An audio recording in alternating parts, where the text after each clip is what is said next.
City, New Jersey, and Washington, D.C. And this is news that you can use from CarEdge for Friday, December 8th, with your hosts, me, Ray, and Zach. And if I may say, we're both looking kind of sharp today in our sharp-looking shirts. All right, folks, I agree with my father. We do look good today, so kudos to us. Everyone, please, all the data we're about to go into, Google search CarEdge space car price inflation. Last night, Justin on our team, I asked him to do it today, and he did it last night, so thank you, Justin. I asked him to update our research, Dad, on car price inflation, and this is going to tie into today's title, which is Ram, Dodge, Jeep, and Chrysler can't sell anything. 50% price increases might be behind that. If you remember, Dad, we actually back in July looked at how much automakers have increased the price of their vehicles relative to inflation, the MSRPs of their new cars. Well, here we've got the latest data today. Before I pull it up on the screen, did you see it on Twitter? I know it's been going around on Twitter. Did you already see the data? I saw that the CDG, car dealership guy.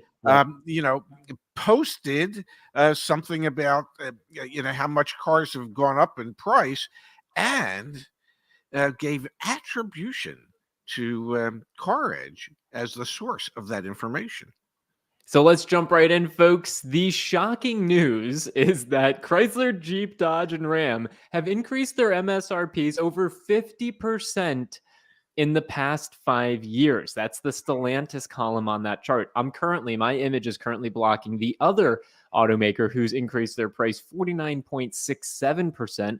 Guesses in the chat if you know who that is. But Dad, we're going to talk about market days supply from July to today and price increases from July to today. Just, Stellantis can't sell any cars. They've increased their prices by 50%. WTF, man. This data is damning. Is that for the World Trade Foundation, WTF? The information suggests, at least to me, that over the last 5 years, a couple of these manufacturers thought that due to COVID, they could get away with anything. And for a couple of those years, they could. Stellantis is finding out what many of us in the automobile industry have known for years and years and years, and that is they are not considered one of the highest rated brands out there.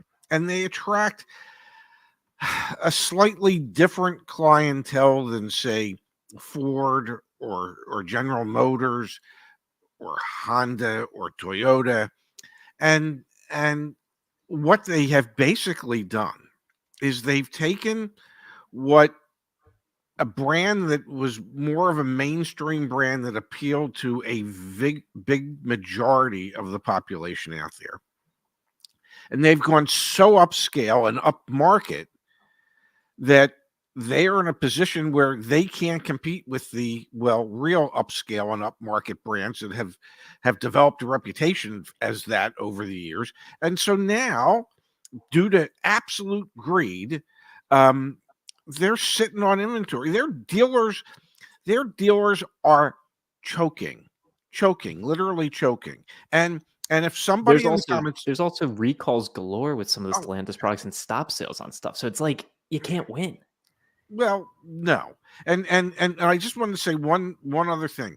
For those in the comments who are going to say, well, we haven't seen our Stellantis dealers, where they're not trying, they're my God. Stellantis dealers are discounting the hell out of their vehicles, trying to at least get them down to palatable levels that enough people would go, okay, I'd consider that again. Mm-hmm. Dad, let's pull the data back up on the screen. Do you have a guess for the brand? I guess you already saw it. Do you have a guess for the brand? I know who the brand is, and I am shocked and dismayed that they sell as many cars as they do.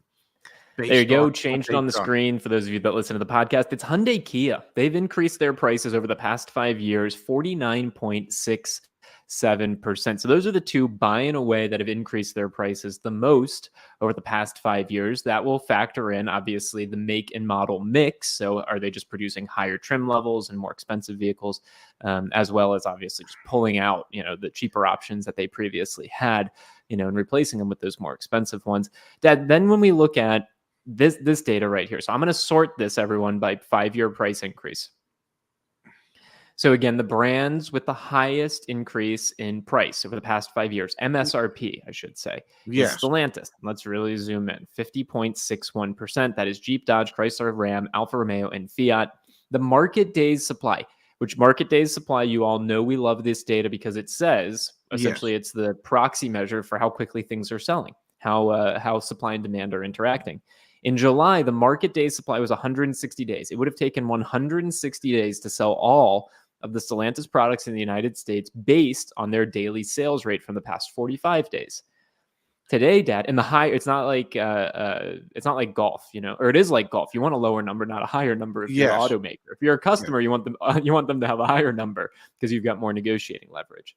The market day supply this month, Dad, for Stellantis is 225.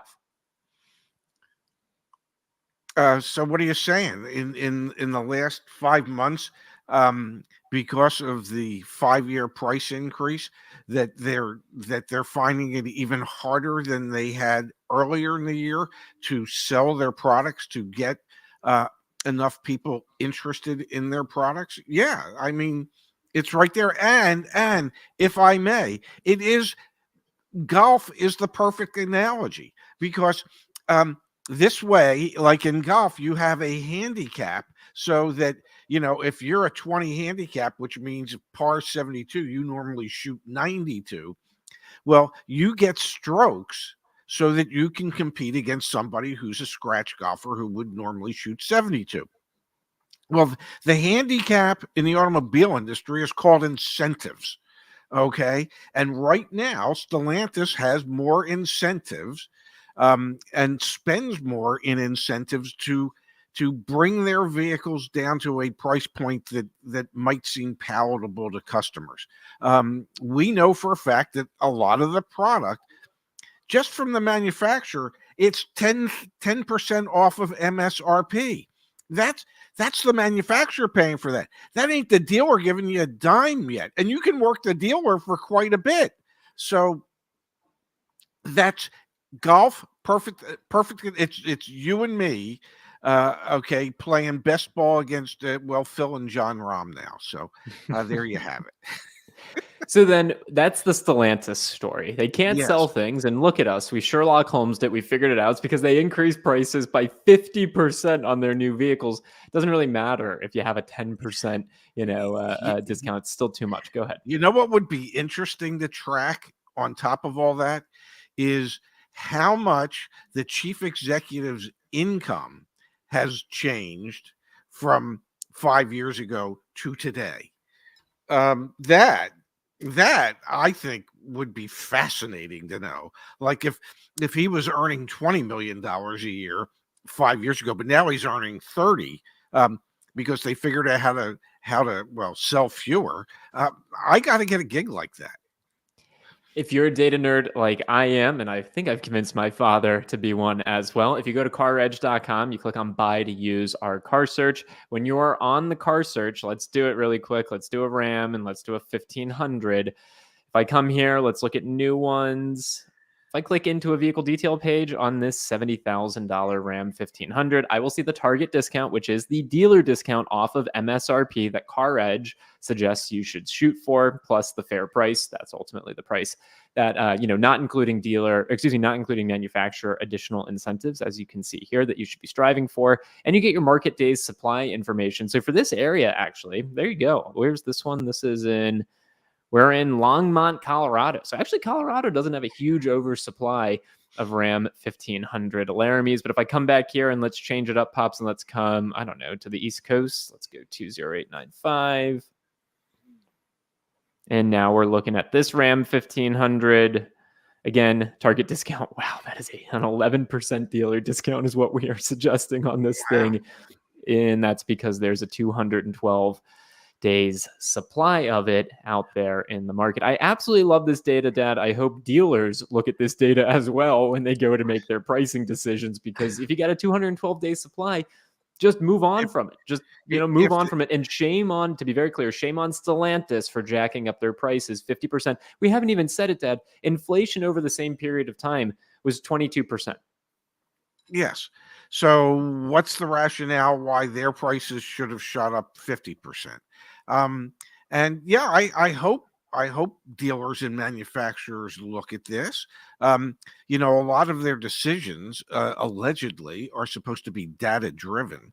Um, you know, uh, Having been in the industry as long as I have, I know some of them are ego driven more than data driven. But and if I may, you said that you're a data nerd, and you hope that, well, your dad is now. Now I'm the father of a data nerd, and I'm okay with that. Okay. So then, Dad, what do we think's going on over at Hyundai? Their days supply has gone up a little bit, not a ton. 68 Yes. is a healthy days supply. It's still higher than American Honda, and it's a little bit higher than Toyota, but not by much. That being said, they've increased their prices 49.67% in the past 5 years. Is this just an example of Hyundai, Kia, and Genesis trying to go up market? That's kind of how I interpret it. What did you think? I think that's part of it, and a big part of that would be the Genesis brand, even though they only represent a small portion of Hyundai, Kia, Genesis. Um, but what it indicates to me is that they're a mass market brand that was considerably less expensive than their peers for the longest period of time, and they raised their prices to create bigger margins for themselves. And because even at the raised prices, they are still more competitive than their peers. People will still buy them. So even though the prices have gone up nearly 50%, and part of that is the Palisade and the Telluride. I mean, these were um, vehicle segments that they hadn't been in before. Uh, but even with that, their brands are still considered more affordable by more people than the other brands. And let's face it, their sales have gone up month over month, year over year, um, for, like, I don't know, a year now. Every month it's Yeah. up. There's a significant sales increase in volume. And that's due to the fact that even with a 50% MSRP price increase, they are still more affordable than many of the other brands out there. All right, Dad. Then Ford is third on the list in terms of price increase over the last 5 years. Again, inflation is 22% over those 5 years. Ford has increased the price on average 37.29% across their lineup, and their day supply has skyrocketed from 84 to 133 days. So that means there are more Ford vehicles sitting around. And I think, again, we can draw the same conclusion. They're just too expensive. And I can attest to this, Dad. We've got a Ford dealer. We've got multiple Ford dealers now in the CarEdge dealer network, and they're struggling to sell those trucks because they're just really freaking expensive. Not because people Yes. are disinterested in them, it's just because they can't justify the price points. Let's talk about some good news. So I'll click on this again, and now we're sorting from lowest 5-year price increase to highest. Yes. Subaru, Nissan, Toyota. Those are your top three in terms of lowest price increases over the past 5 years. We don't have Mazda data in here. We'll work on that because I'm curious where Mazda would fit in. But Subaru, Dad, is the number one. They're leading the league. They've only increased prices 19% over the past 5 years, less than inflation. That's Yes. wild. Yes. And Subaru has always positioned themselves as an all-wheel drive, ultra affordable vehicle. Okay, that has been their niche forever. They have never tried to really go up market to any great degree. They have entry level points that are affordable for most people, and they have developed a brand loyalty that is cult like. Um, and it's because of that. It's because they haven't gotten greedy. Um, and yeah, they'll continue to do well because they haven't gotten greedy. Because if you want to find an all-wheel drive vehicle under $30,000, you still can. Can we do a quick experiment, Dad? I love quick experiments as opposed So to I'm those coming back. long ones. I'm coming back to the car search. Let's do a Jeep versus Subaru comparison. So the Jeep Grand Cherokee would be, I don't know, comparable to what, like maybe an Ascent? Probably not even the Ascent. The Wagoneer would be comparable to an Ascent. What's the No, the comparable Wagoneer wouldn't be comparable to in terms of body, in terms of size? I'm saying in terms of size. Okay, well, yeah, because the Ascent seats what, 7 or 8? Yeah, I think the Ascent seats 7. In the Grand Cherokee seats 7. I'm not sure, honestly.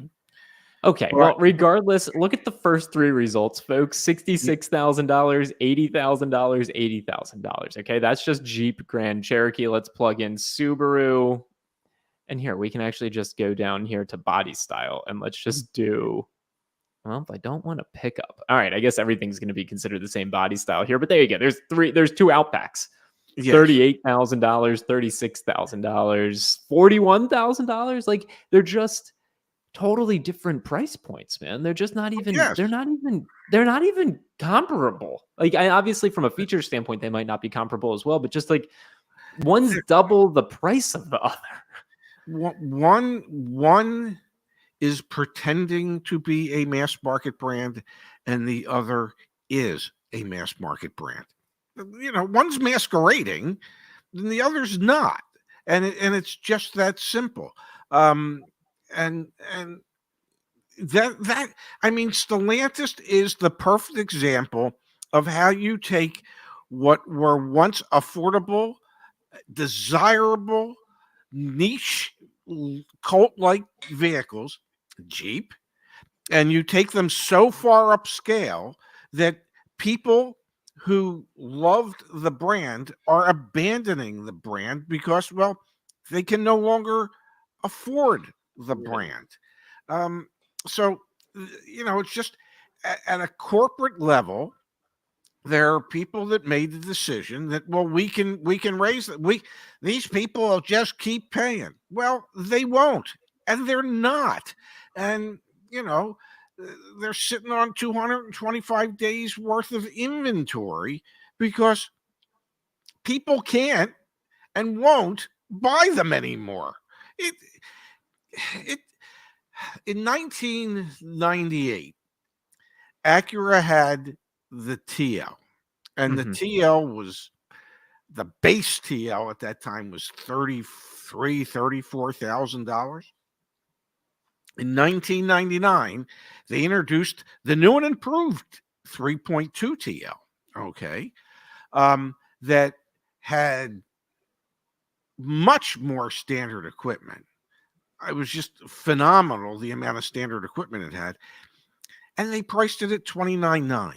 They lowered the price by like $5,000 because they did their research, and the market told them in no uncertain terms, we are not buying the TL at $34,000, $35,000. We are not. Yep. At $29,900, there was a waiting list a year and a half long for people to get their hands on it because A, it was very well equipped, and B, it was priced right. The key for all these manufacturers is to price the damn things right. Is to put them out at a price point that will attract the most potential customers for them, not at a price point that will attract the least potential customers for them. And I'm guessing, just for 1 second, I'm guessing that most of these people that are running these companies went to some type of business school. Maybe the school they should have gone to was the School of Hard Knocks. Maybe that's the one they should have gone to. So what do you make of Nissan then, Pops? Nissan has 117 days supply right now, up significantly from 62 days back in July, yet they've only increased their prices 19%, comparable to Subaru. I mean, Nissan are not moving, obviously, at the rate that they want them to be, but their price points have not gone up materially. They've gone up less than inflation. Does Nissan and Infiniti represent a value relative to the Hyundai Kias of the world? You've got to imagine yes, right? Like this is what this data suggests. Yes, yes, they do. And even on the Infinity side of things, it's like they even came out and said, we're not really a competitor to Lexus or Acura or BMW. We're done kidding ourselves that we're there. And they lowered equipment levels and lowered price points. I think part of the problem with Nissan was more internal issues that they were having at the CEO level, and some of the alliances that were created that created collateral damage, so to speak, unintended consequences. And so they're trying to come back from all of that. It's not a good thing when your CEO gets arrested, okay, and put in jail, and then surreptitiously figures out a way to escape jail in Japan. That's not a good business strategy. School Hard Knocks would suggest otherwise. No, I'm just kidding. Well, I'm perhaps, absolutely. yeah. I'm curious that we've got a couple comments that have come through that I think we should pull up on the screen. First things first, here from Justice Cinnamon Bun. Thank you. Thank you for the contribution. I tried to work with Island CDJR in Staten Island. They didn't want to work with me. Ended up leasing an Outlander PHEV for 2 years. CDJR letting people walk. Now, Justice Cinnamon Bun, Island CDJR is one of the few dealer groups that's actually in our network. We're like currently onboarding their group. I wish you had gone through us. We could have helped you out. And I think it's a representation. I just want to be very clear of like not working with you this is how they've always done business. And like we're trying to come in there and trying to change how they do business. Just be more upfront. Don't play the game. So sorry you had that experience. Glad to hear that you got your Outlander PHEV. And yeah, there are tons of Chrysler, Dodge, Jeep, Ram dealerships still trying to make an arm and a leg on these vehicles. They're partly culpable, Dad. A lot of them are very culpable for why the inventory is sitting as long as it has been. No, absolutely. And at a certain point, they've got to wake up and go, I don't want to write that check anymore for all that floor plan interest. At a certain point, one would assume. At a certain point. Yeah. Thank you for the craftsman. We appreciate the contribution. All right, Dad, Rob has a really good question here. Are the OEMs giving dealerships incentives to buy the 2023 cars, or have they stopped? When do the new 2024s arrive? They must be turning down allocation. I think this is a really interesting question. Every every manufacturer has different turnover schedules from model years. There's a lot of obviously that are fully onto 24s. There's a lot of 23s that are still out there. We were talking about Ram. They still have some new 2022s out there. So do the OEMs incentivize trying to get rid of remaining 23 allocation as they're doing, transition? Of course. Yeah, of course. And then part of it, and this is funny because this is part of the conversation I had with John Leverett from Mazda the other day is, how do you convince a dealer that they need to take more allocation from you? Well, when they don't really need to take more allocation from you, because, as a factory rep, your job is to get those dealers to take your excess inventory. And so, yes, sometimes there are monetary rewards attached to those vehicles if you were to take them. Definitely. Just like we've talked about, there's monetary rewards for the dealer to put a vehicle in service loaner fleet. Just like we've talked about, there's monetary rewards for at the end of the month, the dealer to sell something and lose money on it and make it up from the manufacturer. Yes. Yeah, money kind of dictates this crazy industry that we all spend a lot of time on. And yes, as Justin degree. As Justice has said right here, Auto Insiders with Mazda will be out next month. Go check out the Auto Insiders YouTube channel or the podcast. Those interviews that my dad conducts with Auto Insiders are available there. Sir, the Craftsman actually had a question, Pops, which was when should they pull a trigger on a new Ford? I'm thinking it's this month, right? I would think, Ford's history is that they keep raising prices.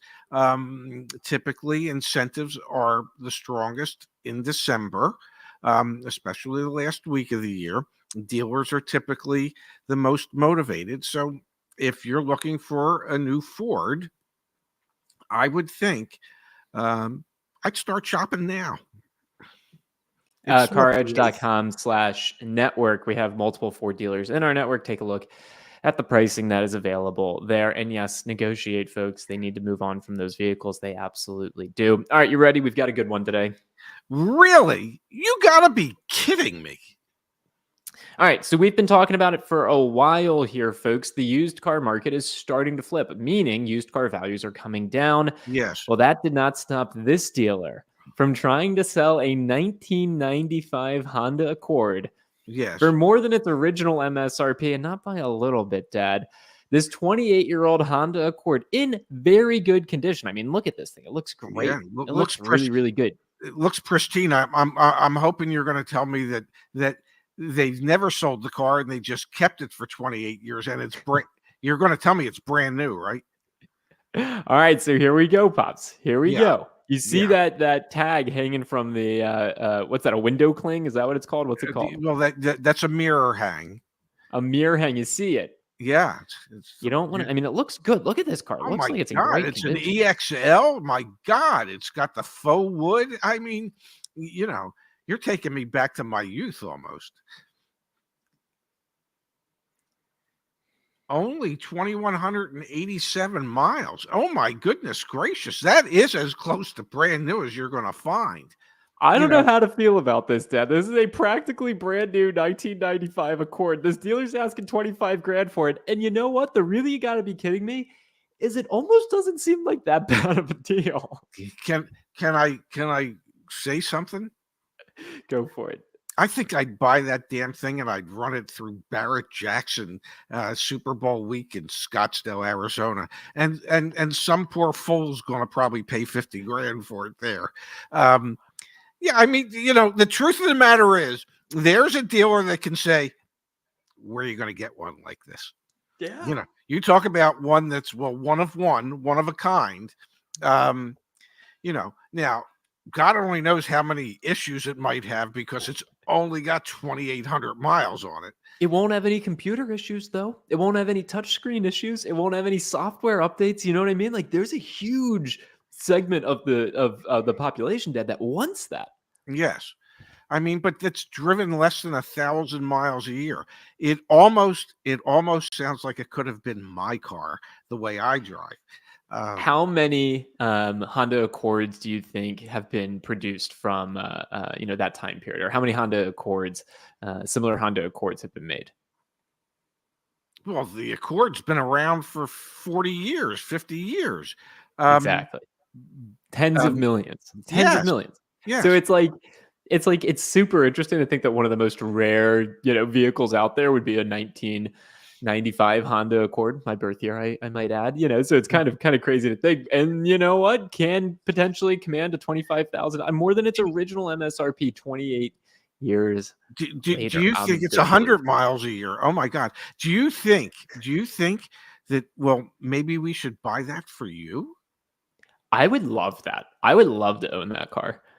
I would love that. It would get beat up in the city, which would make me sad. Yeah. It's almost like, I hate to say it, a 28-year-old Honda Accord with 2,000 miles on it should be garage kept. Like, that's such a bad sentence to say, because it would run perfectly. It would drive great. Yeah. What do you think the wheel size is on that? You know what I mean? Like, I'm going to guess back in like 95, it was those are probably, it was an EXL, so probably 15-inch. I mean, look at that. This thing would ride like butter, man. Yeah, it's got the body side moldings. Oh, yeah, no, that's a great looking vehicle. We ought to buy that for you. All right. Stay tuned, gang. We might buy it and go to Barrett Jackson. That'd be fun. We could probably write it off too.